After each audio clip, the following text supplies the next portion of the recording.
All right, what's up? Welcome into Snuffing Torches Survivor 49, Episode 5 recap. I believe this is the first time all four of us are here for an episode this season. So, guys, gang's all here. What's up?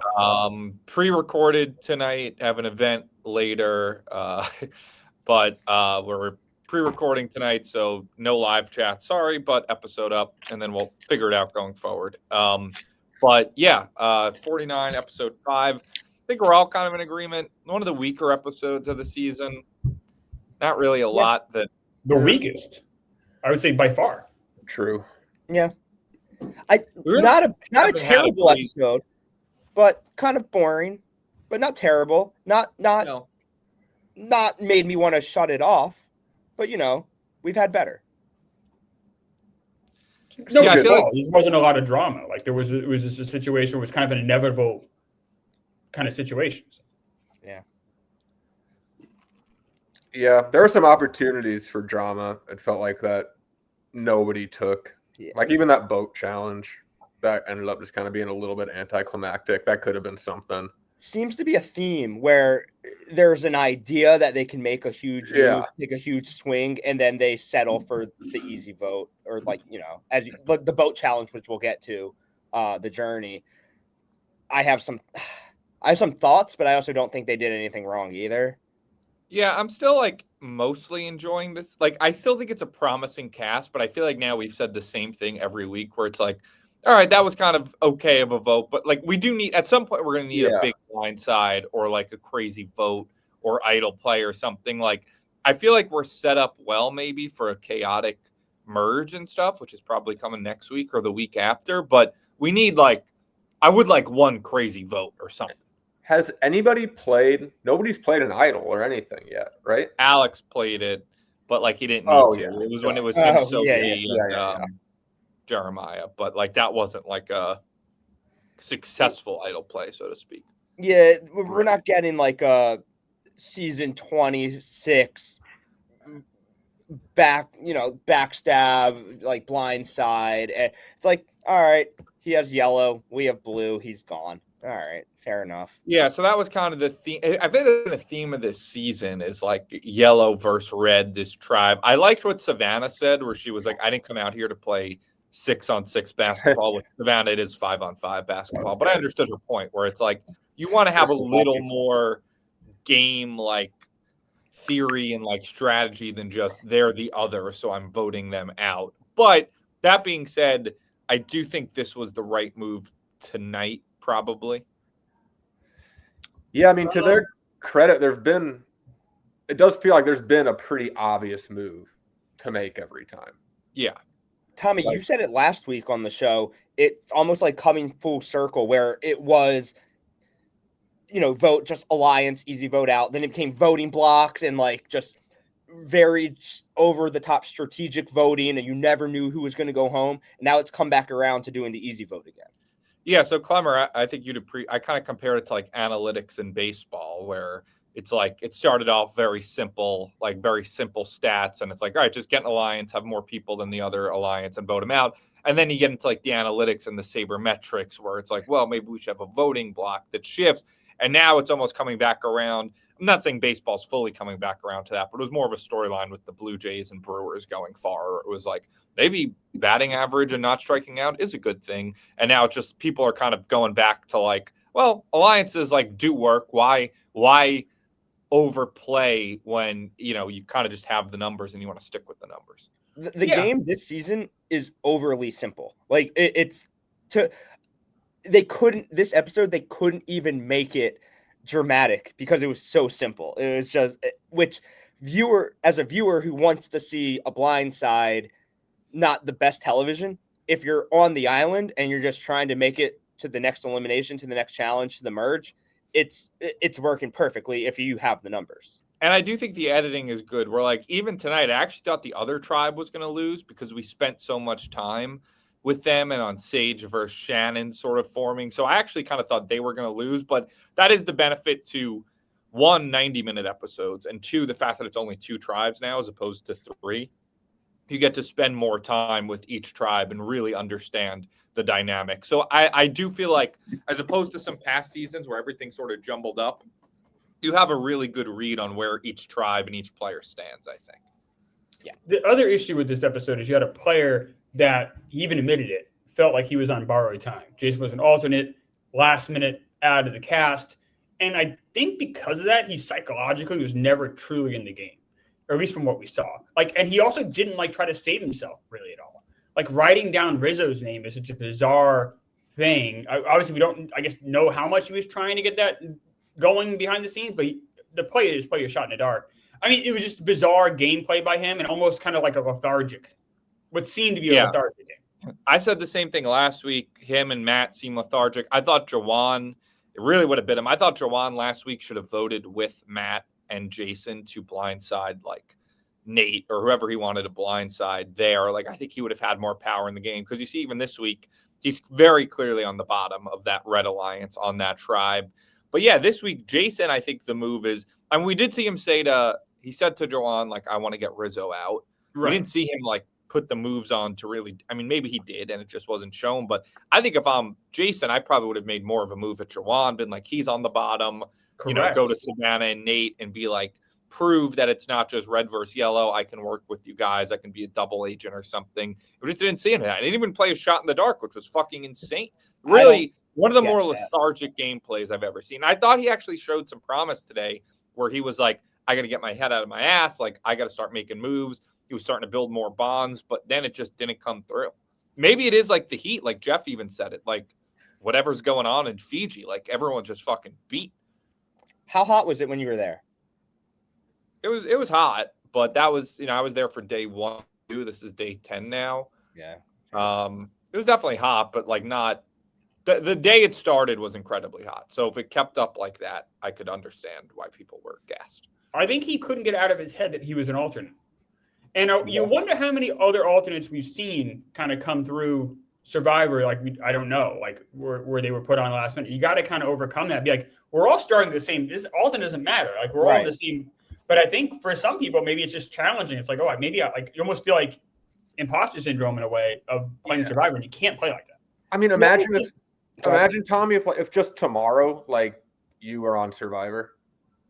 Yeah, like I can see that. Like, if I was in Fiji, knowing there was a chance, I'd be a little more prepared. Well, okay, you're a bad example, because you've been. I guess they've all been kind of thinking about it their whole lives. But I mean, if just like I got a call tonight, then I'm leaving for. But it's not how it works. You're already there.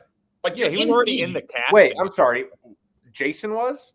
Jason flew out to Fiji. He was okay. He was already there. I'm sorry, I didn't understand. They quarantined for a week at like Ponderosa, where they're all in tents, separated, not supposed to talk to each other. 2 people were talking to each other, which is why they got kicked off, and Jason and Christina got put on. So he was definitely more prepared than you getting a call off your couch. Yeah, but I think that's pretty weak then. I've been under the wrong impression that whole time. I mean, he wasn't at home in LA like, hey, be in Fiji tomorrow.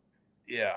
But I wonder if he maybe felt like, to Clemmer's point, like he didn't like deserve it or something. That's the vibe I get. Like, you got to like overcome that. Christina, I feel like we don't see her a ton. We saw her a lot more today, but like I feel like and other alternates, I feel like haven't been that like hamstrung by it. Well, I don't think we've seen that many alternates, to be honest. Maybe not. Like, I think it's very rare that something like this happens. Or there might be. What we have seen is where someone like, I know Rachel, who won 47, Shaheen from last season, they were alternates on a previous, like a year before, and then they got on the regular cast for the next season, which is obviously way different. But in terms of true alternates, I want to say maybe there was someone in like a Blood versus Water season.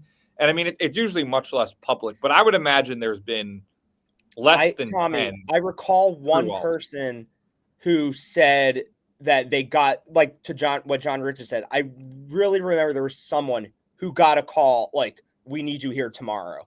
And I don't remember who it is. I wish we had live chat because they know everything. But I do know there was someone who did that. Well, live chat, put it in for the other people in live chat so they can see if there is someone like that. You want to start from the top? Yeah, as for this episode, let's start with the tribe that didn't go to tribal, because we actually saw more of them and got some of those dynamics, like I was saying. So I think Shannon versus Sage is sort of the real like storyline there. So Shannon like wakes Steven up at like 5 a.m. and is like, throwing game at them, like 2 from blue, 2 from red, 2 from yellow, which like isn't a bad idea, I guess. But like, I don't know. Don't say that at 5 a.m. in the morning, like when he's trying to sleep. She's just clearly playing too hard. Funny cut up of her telling like everybody on the tribe that she feels closest to them. Christina kind of fell for it. Like Alex kind of fell for it. And then they're talking to Steven and MC and they're like, no, she's saying this to literally every single person. And Sage, I liked Sage this episode. I know we've thought she is kind of weird and out there doing her own thing. But I like her.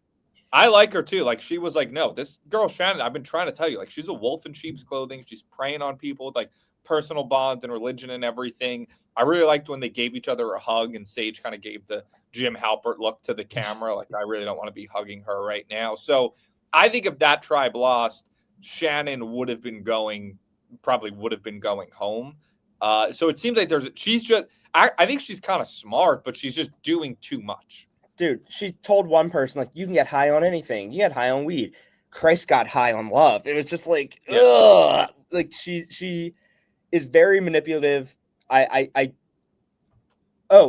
about Sage. I like Sage too. I know she's kind of kooky, but then she's good and smart and she kind of reads the room.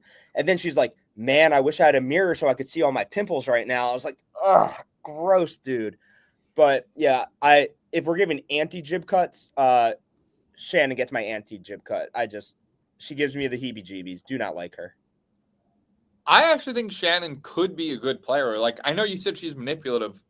I think typically in Survivor, manipulative could be a good quality so, but she's too like openly manipulative. Like she's doing too much.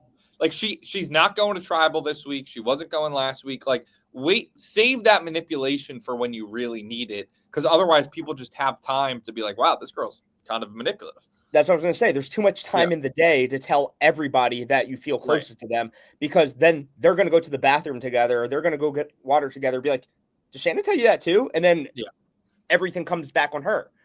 I feel like that's probably just her like personality too. Like she might tell everybody that in real life as well. Yeah. That like they're just like their best friend and like I feel so close to you. So I feel like she's got like a manipulative seeming personality in the first place, and then you put this on top of it, and it's bad. Tommy, I gotta say the 2-2-2-A is horrible. Like to orchestrate that, to pull that, like there's so many mechanisms behind the scenes you have to do to like make that work. It's such a delicate thing to try to put together. I think it's a nightmare idea. I think it shows you she's like mentally like kind of scrambling.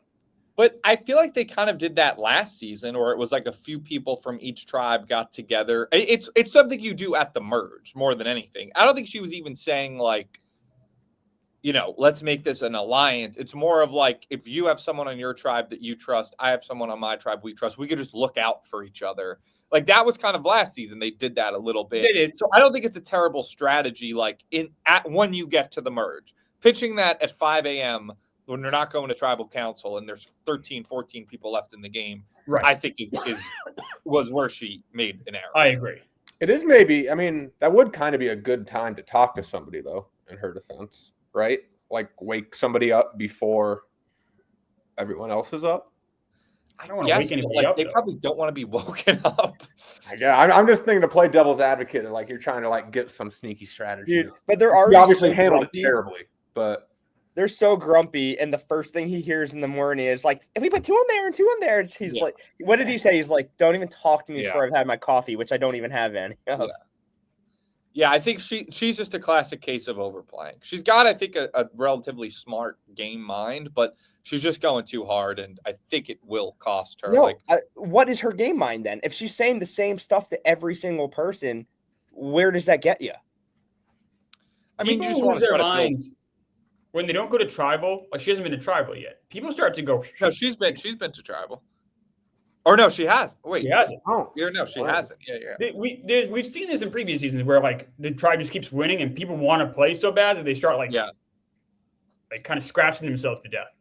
Yeah, someone said that too. It's like, I'm so stoked I can finally start playing the game. Yeah. Yeah, let's think about it. You have 12 people left. And half of them have not been to tribal council. That's crazy. No, less than that. Yeah, no, it's half. Right? No, because think about it. On that tribe that won tonight, You have the yellow 4 of Steven, MC, Christina, and Sophie. None of them have been to tribal because yellow never lost, and now their tribe hasn't lost. And then Sage and Shannon, same thing. Wow, you're right, Tommy. That's crazy, right? Yeah, 6 people have not been to tribal. Like half the cast has not been to tribal. And then poor Sophie hasn't won a single challenge. She's gone to on the the other other side. side. Yeah. The Sophie like on the yellow tribe or whatever tribe won tonight, we just continue to not see anything from her. She is putting. This might be a record. It like almost has to be Well, for like least time shown on. She hates fruit. We know that. That's all we know. We've seen Yeah. her get mad at 2 kind of innocuous things, and I think that's it. And then that very brief confessional today. I have a theory on that. Do you guys think that that's people pissed off? She shit on the reward, and they're like, "Fuck this person" in post, Maybe. or it might be Yeah. overthinking it. And I think that was lighthearted enough shitting on the reward where it wasn't like, I don't know. Also, I don't know. Liked it. she genuinely hasn't been to tribal council, so like, True. gonna get less confessionals. Christina, we haven't seen a ton of either. Steven and MC, we've seen a little bit more of. I liked what I saw from Steven tonight, but we haven't seen him a ton so far. Guys, give me a take. Would you rather be 10 days in and have played the game and gone to tribal and got to experience more of the full Survivor game? Or would you rather have been like, hey, I'm still here 10 days. I haven't had to play. This is better. Like, so it's basically which Sophie would you rather be? Well, The one that's been to I think it's every one of tribal- those.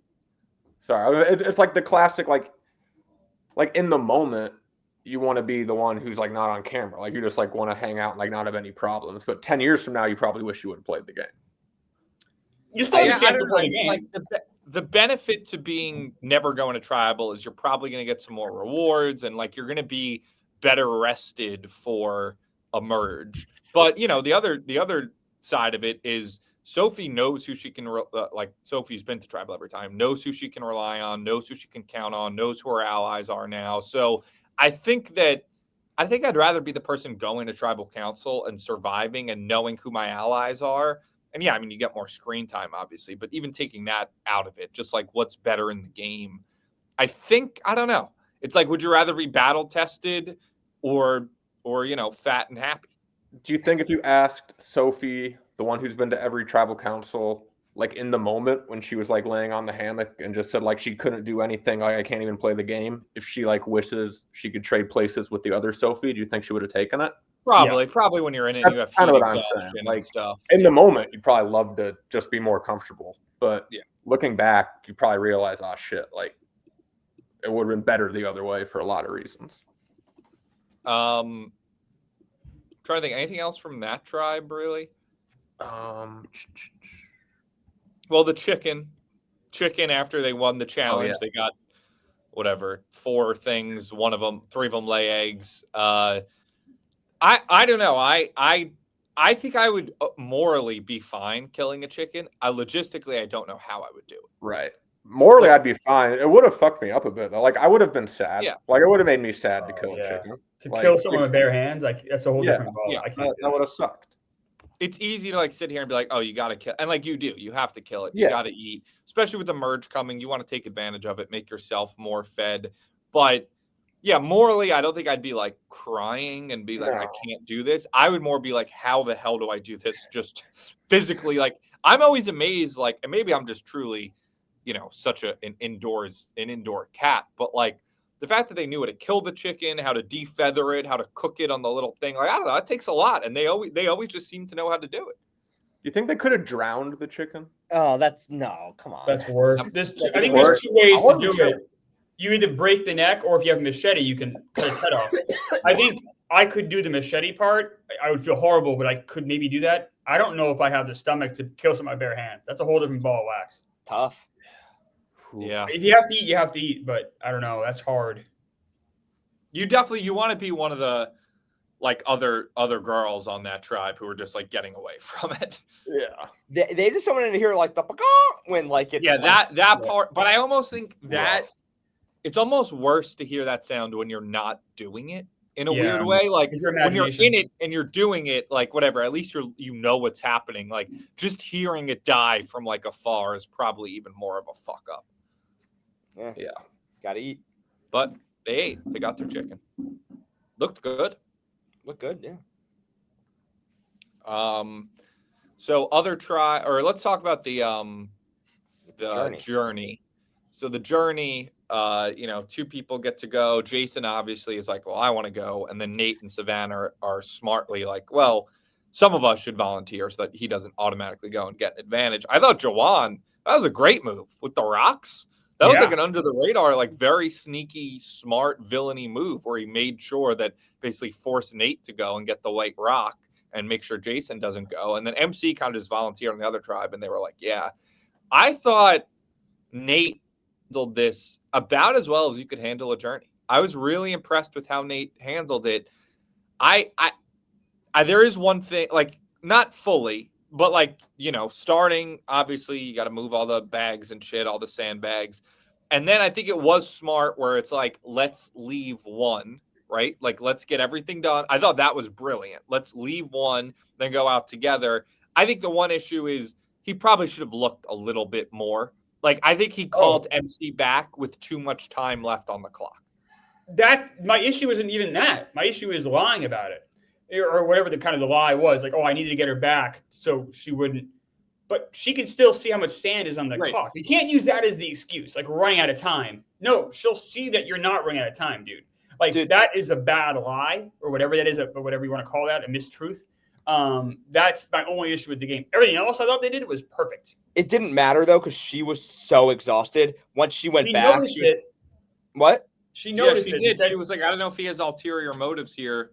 Yeah. But she seemed to not totally care. But yeah, I agree. It's a lie that's very easy to prove wrong. Like, she gets back and it's like, well, no, there's a bunch of time. So maybe he waits a little bit more and then calls her over, but then she has a better shot of finding it.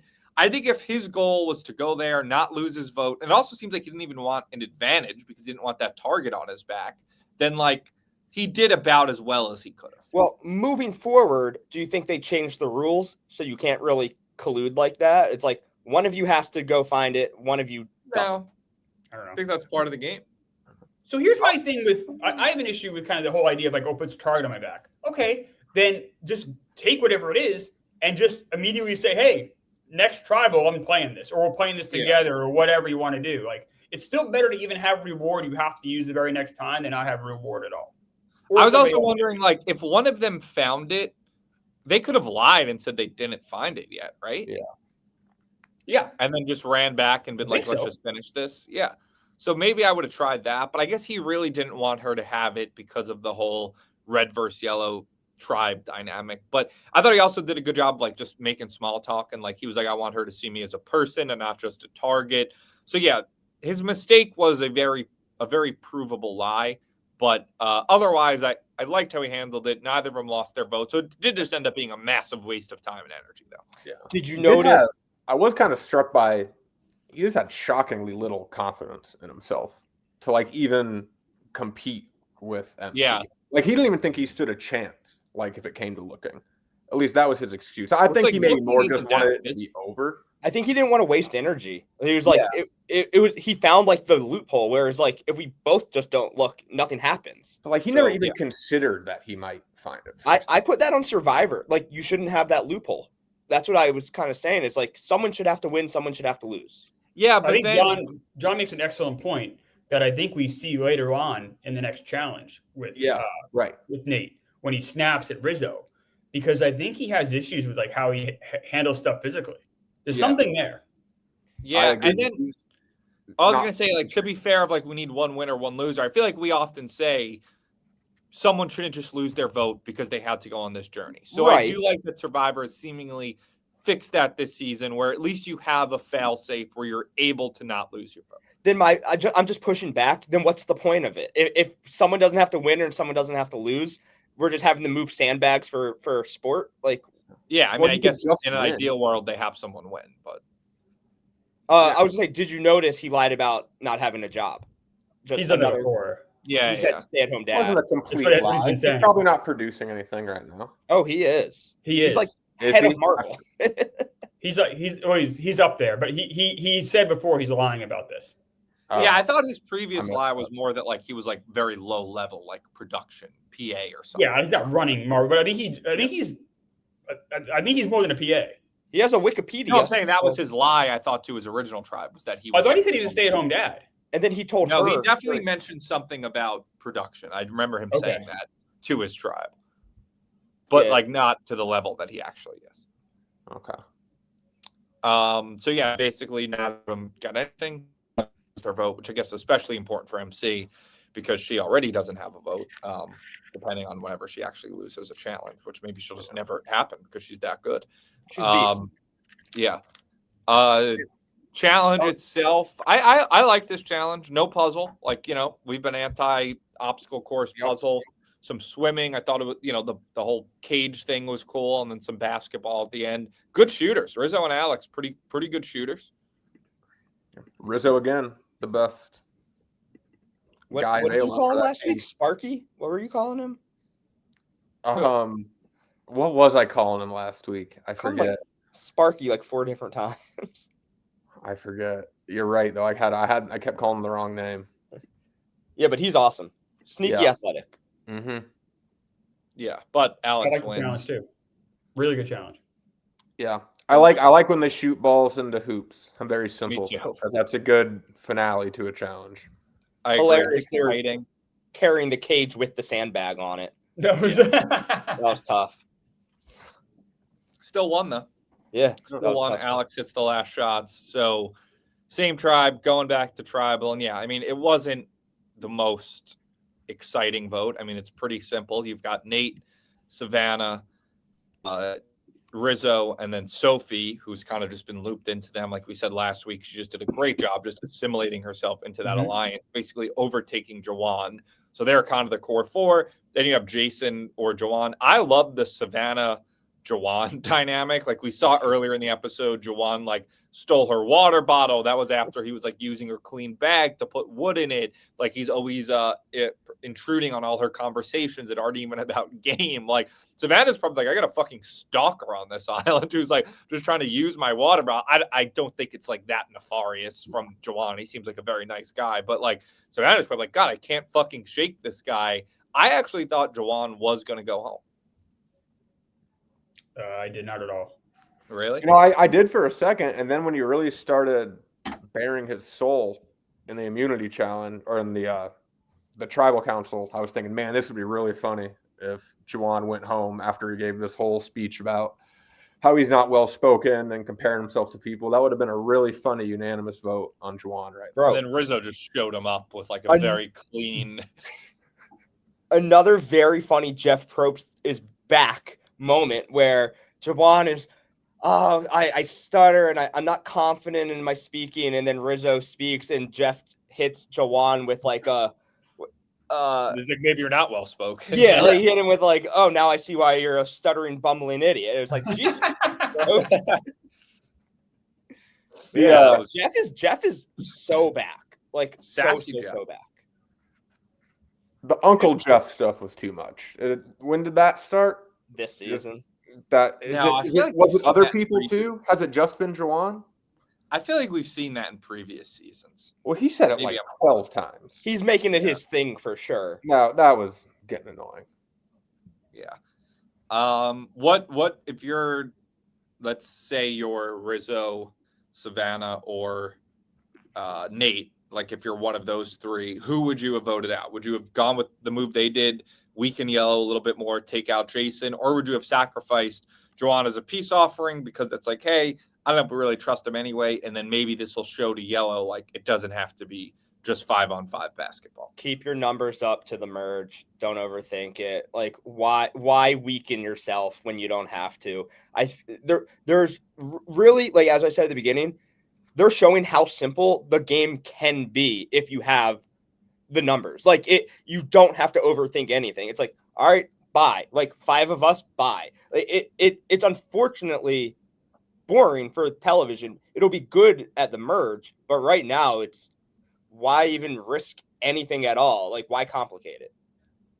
Jason did nothing to sell himself either. He has nothing. no social So it's like, game, why? right? Zero. The one time they tried to talk to him last week, he's just like, yeah, I don't know, I really like my old tribe. It's like, all right, dude. Like, all right. I think you have to just. I think at the end of the day, Jawan's gonna be more loyal than Jason. So. And Juwan has no chance himself, but you just keep your numbers up. Yeah, Jawan's next to go, but yeah, I agree. I think it was the right move. Like, I think if Jason had shown he was more willing to work with them, if he was like, no, I was on the bottom of my last tribe and like, so I want to work with you guys, then that makes it easier. But he just gave them no reason to believe he wouldn't run right back to yellow. And I mean, the whole red tribe now will have a target on their back because now there's 12 people left and 6 of them are red. Like, so there is a chance that they will become, instead of red versus yellow, it almost becomes yellow and blue versus red. So I get that. But yeah, I think that such uninspiring options. Like, Jawan's not like a threat to take out. Like, he might flip on you eventually, but how good will he actually be at doing that? And nobody's sitting down with Jawan and listening to him talk strategy, though. Like, this is going to sound really mean. Like, they don't respect him in that way. No. Like, he's just kind of around collecting sticks in somebody else's backpack. I don't think they see him as a savvy, manipulative guy that they have to watch out for. Yeah, I think it's twofold. If Jawan appeared like more of a threat, then I think you take him out. Or if Jason appeared to be more willing to work with your tribe, then you take Jawan out. But neither of those things happen, so you just take the easy vote. How many more weeks before, or how many more challenges or tribal councils before we have the merge, you think? So the scenes for next week, it looks like there's a tribe swap again. They said something like new tribes, and then you were able, I don't know if it's like, I don't know. It's weird. Like maybe it's like it's like 6 versus 6, and then it goes to the merge. Like maybe it's one of those things where it's like 6 versus 6. The tribe that wins is guaranteed to make the merge, and the tribe of 6 that loses votes one person out, and then we merge it away. Let's say they didn't know that. Let's say they're going to this blind. How many more do you think, if you're sitting on that camp, how many more do you have before you merge? You think after the Jason vote? Before the Jason vote or whatever, after. Either way, it doesn't matter. Like I would think you have the Jason vote left, and then you have maybe one more tribal. So then you got to get rid of Jason. Yeah. Then it's even like clear, like then because he's gonna go back to his old tribe. Yeah. So then at that point, if we're that close to the merge, and we all kind of think we are, then you have to get rid of him. You're going to merge with at least 11 people, or you're going to have 11 or 12 where you have the funky thing where half of them make the merge, half of them don't, or whatever. Like so, then Jason's gone. Yeah. It's not even a question. Yeah. The idea that Jason would like bridge a gap with that tribe to the other tribe is so ridiculous. Just considering like who he is. Like Jason is not helping out that group of people to bridge. No. Like it was just Jason's like, I shouldn't even be here. Yeah. He's just like, there's no chance. All right. Anything else from the episode itself you think we missed? Yeah, I had one thing. Nate snapped at Rizzo. Mm-hmm. And they left that in there. He said, shut up. And it seemed like Rizzo and him were cool afterwards, but like, A, why did they show that? And B, could that rear its head again, either in Nate snapping again or Rizzo having some sort of, or people not liking how he was treated? That might come into play later, and which sucks because I like Nate a lot. Yeah, I wondered that too, but then I kind of thought when he went to Savannah afterwards to like talk about the heat and like the frustrations, that maybe that was just simply trying to play into like that storyline. Okay. But you might be right, because I did have that same thought, and then I wondered, oh, maybe they're just trying to do like it's so hot, we're all like losing it. Like Savannah had her thing, he's snapping. Nate's yeah, you're right though. Well, definitely something I took. We gotta mute yourself when you cough, Nate. Sorry, I've been smoking 3 packs a day, bro. Isn't it? It's so bad. Yeah, I don't know. I think that Nate. Sorry, edit it out in post. Edit it out in post. I'm sorry. No, they're getting every cough. Sorry. I think Survivor Nate, and you weren't here last week when I talked about this, Clemmer, but he might have like a little bit of a temper or something, because even last week when Matt threw out his name, he got like really upset. Mm-hmm. And like, I get when someone throws their name out, you're not happy, but you'd ideally handle it with a little like more calmness sort of. And he was like, no, fuck this guy. Like, we got to get him out. So I think that combined with what you're talking about, maybe we just see that like Nate could unravel at some point. Like, he comes off as very calm, cool, collected guy, but maybe there will come a point where his name gets thrown out, and instead of like calmly dealing with it, he sort of, blows up. which sucks because I like Nate a still lot. like- I think we're seeing his Achilles heel, and it kind of sucks. Yeah. All right, you I'm wanna very do winner? self-conscious now. Like, how much have I been coughing? I haven't even really noticed. It's disgusting. A Has it decent been up way amount. too much? I don't know, 5 or 6 coughs maybe. Yeah. One every 6 minutes? All right, It's that's. the wheezing. It's the. I don't know what's happening. I'm falling apart at the seams over here. I'm sorry. Um, I'm drinking pink water. let's do winners, jibs, and zeros. Winner, I'm gonna stick with Steven, and I'll actually kind of give away that he's my jib cut tonight too. I've had Steven as my winner pick since the beginning. I don't really see a reason to go off of it. He hasn't been to tribal, so I don't even know how good he is at the game. But I like that he sort of sniffed out that like Shannon can be a little bit manipulative. He snipped that out quick. I like the alliance he has with MC. So I'll stick with him as a winner pick. And the fact that we actually got to see a little bit of him tonight, I like how he handled the chicken. I like how he, I thought it was a funny confessional about the coffee or whatever. I like the cut of his jib. I also, side note, Savannah, I like the cut of Savannah's jib too. I feel like she's been playing just very solid the whole time. And that she also, like, she's had some smart confessionals where she's like, you crazy? Like, I thought it was funny when she was telling Nate, like, are you crazy? Of course I'd vote Jawan out. Like, I'm so annoyed by this guy. So I like the cut of her jib too, but I'll double up with winner and jib for Steven. My jib cut goes to MC. I already know we're going to be devastated if she's like blindsided or whatever. I think they're going to see her as too much of a threat. And I could see that being an emotional vote, like them not wanting to do it, but realizing they have to do it. I like every jib cut until when I assume only one person can win. So I assume she'll be voted out or maybe whatever. I think if she makes final 3, she wins based on what we've seen. I love the cut of MC's jib. She's one of my favorite players in a long time. Yeah. I'm afraid her social game is maybe just like not quite good enough that it'll be maybe kind of easy to have a conversation behind her back at some point that will get her. Yeah, out. if she's unlikable on the island, that's I don't think different. she's like unlikable. Yeah, I she think seems she's very probably like quiet. on People seem to like her. I think Yeah, she's just probably kind of quiet, and it's probably kind of easy to talk behind her back.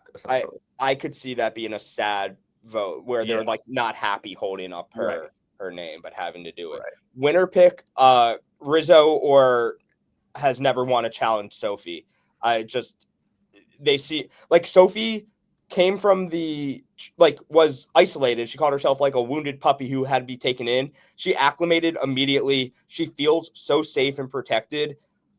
She kind of just has like that arc now where the underdog, rising to the top type of thing. She seems likable and funny. I'll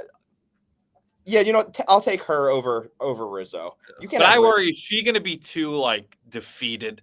Is she just going to like? We almost saw some cracks today. Like by the time day 20 rolls around, like is she just going to be too mentally and physically shot to pull off moves? It's a good arc. It's a good story. If she can get to the merge, I think she needs calorie. She went on the island at 100 pounds and she hasn't eaten.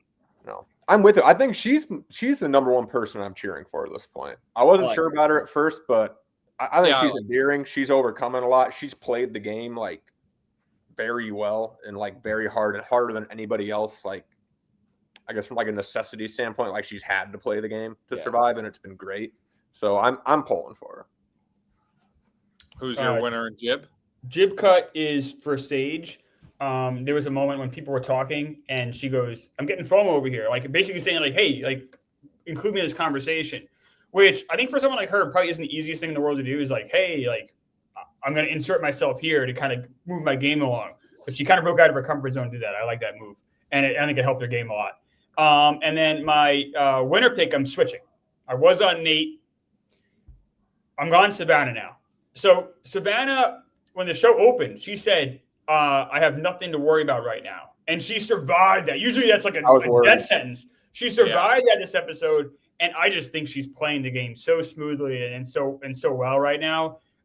Things could shift obviously pretty quickly. She's also, but I think she's really like kind of like one step ahead of a lot of people in that tribe. So right now I just think, like you said, Nate's temper, it might be his downfall. Mm-hmm. John Rich. My winner pick, I forget every week who I had. I think I threw out last week for some reason. I was looking, I can't remember why. I think I threw out that Shannon had a shot. I completely take that back. I don't know what made me think that. But I think I've had Alex in the past. I'm going to stick with him. I like one of the people from, they were yellow, right? Hina, the original Hina, or were they? Yeah. Yeah. I like someone coming out of that group. Well, Alex like wasn't the story. I think they're Alex playing the game better than Alex was originally on the Blue Tribe that got. that's what I'm asking. The decimated tribe. Okay. That's the Blue Tribe. I forget what their name. And yes, somebody from that Blue Tribe. So Sophie or Alex, but I'll go with Alex because I just think he's got a better shot. That was the Kiwi tribe, I believe, right? Okay. Yeah, that sounds right. And who's your jib cut? Jib cut. I'm gonna go with Sophie, not the one who's got about 5 seconds of screen time. Someone should shout her out. I really loved her confessional today. So I'm gonna I'm shouting out. So I'm gonna give 0 screen time Sophie a shout out for my 0.0 pick. I'm making her that. I mean, she's just not been on screen at all. Like, she's got to have the least airtime of anyone so far. She's got pretty eyes tonight. There's a nice shot of her, and I said, "Wow, she's got very pretty eyes." But again, it's nothing personal to her. We just you have to think that if you're winning, like, what is a season of Survivor? You're telling a story. You have to think the ultimate champion of that story will have a little bit more screen time than whatever the hell Sophie's had. Well, I did wonder that there's no part of you that thinks they're maybe like saving her for later. I don't know how precedented that is. But then I was trying to think what the episodes with Erica, right? That was her name, who won when she Canadian won. Erica, yeah. She might have been. I mean, she wouldn't have little screen time as Sophie. I know she went on a challenge. I think the Hourglass one, but she was pretty much a nothing character. She had episodes with 0 confessionals. Yeah. She is a similar case in that they both started on a tribe that won a bunch of challenges, so never went to tribal. But again, 41 I feel like was weird. It was the first one post-COVID. Like, I don't know. I mean, yeah, if there is someone to point to and be like, she could win, you'd point to Erica. Yeah. But, and again, I'm not basing this off any facts I have in front of me. I would bet Erica had more screen time through 6 episodes or 5 episodes than this Sophie has through 5 episodes. But again, I could be wrong about that. But otherwise, there's just not a ton of 0. I mean, Shannon's not going to win. Like, I think she's already. Jawan. Well, that's my 0.0. Jawan has as little chance as I've ever seen a player. I'm sure you're too hard. I like Jawan as like I'm kind of with you, Nate. Tommy, I don't think he's not gonna win, but like, he's not hateable. He is. Like him. Dude, he irritates everybody. He does. He irritates Savannah for sure. He's not he's just last in his group. Like, there's no he's a 0.0. Like, he's got no shot. But I don't hate him. No, I don't hate him. I hate him. I'm saying he just annoying. Yeah, like I think they find him annoying. Yeah. He's just one of those. He's not like annoying. He's not annoying us. He's not Banu or whoever that was. Like, annoying us, the audience. Like, he might be. I don't know. Whatever. He's kind of like a nerdy, but he seems like a nice enough guy. If someone used my bag and put like dirt in it and shit, like, I'd be pissed off like forever. For sure. But I'm like, that doesn't affect me watching at home. No. Out of everybody remaining, I think I would give him I mean, that's why he's my 0.0 pick. But out of everybody remaining, I think if I had to be an odds maker, I would give him the lowest odds to win. Yeah. Tim or Shannon. Me too. I don't think that's a hot take at all. We're getting to a point where you can now. Wait, so who are your guys' zeros, Clemmer and John? I'm on Jawan. I'm going with Jawan too. I'm sticking with Nate. That's clean sweep or almost. I mean, I have Sophie, but like, Sophie's not. Sophie, I'm talking about, is not going to win. Jawan's not going to win. I don't think Shannon's going to win. Christina, I feel like we haven't seen enough of for her to win. Yeah. Sage, I don't think is going to win. She showed some promise, and I did like the cut of her jib. I thought that was a good jib cut, Clemmer. But you're probably looking at like 7 or so people now that have a chance to win, where it's like Rizzo, Savannah, Nate, Sophie, Steven, MC, and Alex. Like, one of those 7 will probably win. Oh, I'll give Alex a half a jib cut because he was like, I just sit in my high rise and everybody thinks I'm a softie. Well, I just snapped this chicken's neck in half. Yeah. I was like, you know what? Good for you, man. You mentioned Christina. She did seem to be the only one who is genuinely buying Shannon's Yeah. thing. And it was kind of funny. They came and told her, and she just looked like, kind of like genuinely like, oh, man. They had like the mom bond last week where Christina opened up about her mom passing and Shannon was Yeah. like, my friend's a mom. So like that, like they had that moment. But yeah, it does show Shannon, like she could be an effective cult leader. Yeah. Christina looking under the sit-out bench for. Oh yeah, I like that. that. Yeah. Forgot to mention I like that they showed it. Everybody must do that. Yeah. No, I Always. believe so, John Rich. I like that they showed it. I'm wondering if it's a little foreshadowing. Yeah, because it's happened. There's been stuff hidden under that, which I think is so dumb. It is a little. Like you get rewarded for not being good enough to be in a challenge. They did it kind of recently, and if they do it again, then it's going to get to a point where like you have to sit out. They've Right. done it a Oh, bunch. thank you, John Rich. I was gonna say, if they put stuff under the bench, even if it's once a season, every other season, it does involve a little strategy of should I volunteer to sit out in case they put something under there. Especially if Depends you're on on the who you are at that outside. challenge, though. Like if you're helpful, you're helping your team, then you get immunity. There's something to strategy of even if it's once, like you need everything you can get. I like the idea that there's strategy towards volunteering to sit out. Yeah. All right. That's you guys got anything else? Nope. I think I'm good. Nope. Mhm. All right, that's it. Mhm. Next week, so me and Clemmer are going to be in Chicago for so next week we'll figure that out. It might be hopefully we'll have time to pre-record Wednesday so that it can be up on Wednesday night, but there is a chance if there's going to be a week the rest of the season where there's a chance we have to do it Thursday morning. But we'll figure it out. We'll try to find some time Wednesday. It just depends on how things go. All right, that's it. Make sure you like, subscribe, and we'll see you guys next week.